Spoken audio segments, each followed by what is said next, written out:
Ukraine ने रूस के कई सारे टैंकों को तबाह करने का दावा तो किया है। यूक्रेन की तरफ से इसका वीडियो भी बाकायदा जारी किया गया है, जिसमें एक सुनसान इलाके में रूसी टैंक आग की लपटों में घिरा नजर आया। दावा है कि यूक्रेन के सैनिकों ने रूसी सेना के काफिले को निशाना बनाकर यह हमला किया, जिसमें उसके कई टैंकों के परखच्चे उड़ गए। साथ ही कई रूसी सैनिक भी इस बमबारी में मारे गए। हालांकि इस बात का पता नहीं चल सका कि यह हमला किस जगह किया गया। इस बीच यूक्रेन के साथ जंग में रूस ने अब अपने एक और खतरनाक हथियार को मैदान में उतार दिया। UR-77 मेचोरिथ नाम का ये घातक हथियार जमीन के अंदर छिपी बारूदी सुरंगों को पल भर में तबाह कर देता है। और पूरी दुनिया में रूस के इस खतरनाक हथियार को जाना भी इसी काम के लिए जाता है। लेकिन यूक्रेन की मीडिया ने इसे लेकर अब जो दावा किया उससे यूक्रेन की सेना की चिंता जरूर बढ़ सकती है। ऐसा कहा गया कि रूसी सेना अब UR-77 मेचोरिथ का इस्तेमाल उनके शहरों के रिहायशी इलाकों में तबाही मचाने के लिए कर रही है। और इस बात को साबित करने के लिए उनकी तरफ से एक वीडियो भी जारी किया गया। हालांकि ये वीडियो यूक्रेन के किस इलाके का है इसकी जानकारी नहीं दी गई, लेकिन ये दावा जरूर किया गया कि रूस की सेना की तरफ से किए गए इस हमले ने वहां के एक बड़े इलाके को पूरी तरह नेस्तनाबूद कर दिया। और ऐसा ही यूक्रेन की मीडिया की तरफ से जारी वीडियो में दिखाई भी दिया। वहां शहर को निशाना बनाकर रूसी सेना का दागा गया एक रॉकेट काफी दूर एक बड़ी इमारत के पास जाकर गिरा। इसके बाद करीब 1 मिनट तक इमारत के पास से हल्का हल्का धुआं उठता दिखाई दिया। ऐसा लगा मानो हमला नाकाम हो गया हो। लेकिन तभी वहां एक बेहद तेज धमाका हुआ।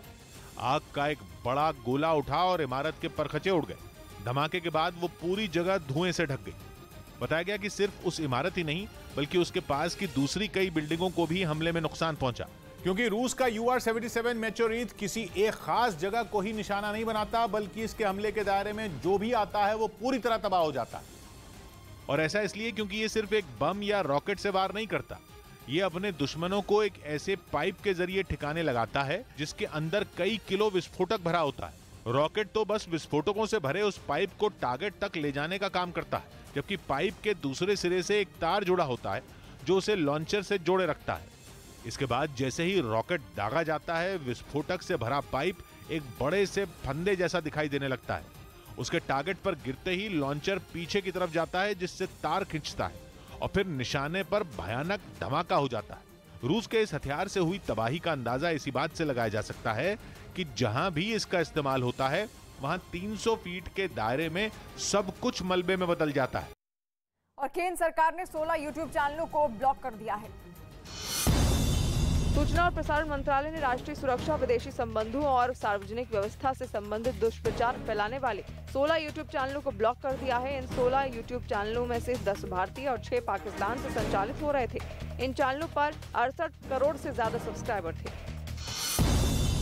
जम्मू CISF बस पर आतंकी हमले में बड़ा खुलासा। सूत्रों के मुताबिक एम्बुश ड्रोन अटैक से सबूत मिल रहे हैं, यानी वाहन को ड्रोन के जरिए नुकसान पहुंचाने की कोशिश की गई थी।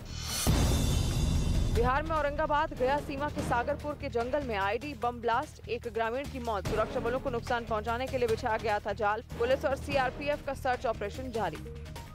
और यूक्रेन के चेर्नोबिल से बड़ी